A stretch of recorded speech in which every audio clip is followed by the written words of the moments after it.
UFC 314, Silva versus Mitchell. Silva finishes the fight with a beautiful ninja choke. Silva, the way he spun away from that.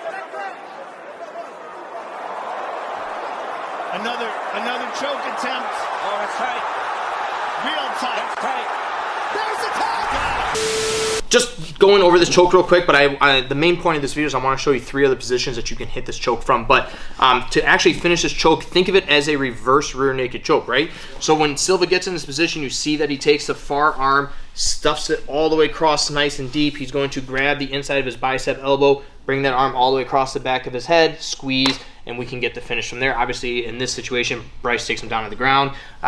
They roll around, gets the finish from there. But nonetheless, that's a ninja choke from a standing position. But again, you can hit this from 3 other positions. So one option you have is from the guard. Now, I want to make sure that I've been able to break their posture, get, whether the hands are on the ground, doesn't matter. The posture is going to be broken. I'm going to tuck the back of the head. I'm now going to stuff the head to one side so that I can get off on an angle. I'm going to take that same hand, shoot it underneath. At this point, I'm now going to grab, again, inside of my elbow. I really need to make sure that this head is down. So a lot of times I'll actually chop down on the back of the head with my tricep, grab the inside of my elbow, bring this arm all the way across, squeeze, and we get the finish from there. The second position we can hit this from is side control. Now this one you do have to be careful with because again, I still need to make sure that I'm chopping this head down. However, if I get lazy with this arm or I have this arm riding too high, exactly, he's gonna pressure in and he can actually choke me out. So I wanna make sure that I'm almost kind of scooping the head a little bit just to get my arm flat. I need time to get this arm not only underneath him, but in front of his opposite arm. So again, I'm gonna move my hips a little bit if I need to, shoot this arm all the way through. Now I'm going to transition, grab the inside of my elbow,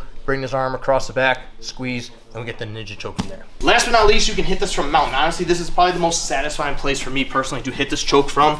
Same idea, I wanna make sure that I am controlling the head. I'm going to post out and bring this arm underneath, and I'm gonna post up nice and high on this elbow so that I can keep his head elevated. They're gonna be fighting like tooth and nail to get the head back on the mat. So I really wanna make sure that I get deep on this, that I get this arm posted. At this point, I'll tend to post my head as just a third post so that I can take this hand, I'm going to come underneath my stomach, again, across his neck here, bring this arm all the way through, grab. If I can't reach my elbow, I can also just grab the forearm, but as deep as I can get, bring this arm across the front, squeeze, and we can get the ninja choke from there. And there are 3 different ways that you can hit the ninja choke, or you can just do it from the standing position like Silva did. Stay safe.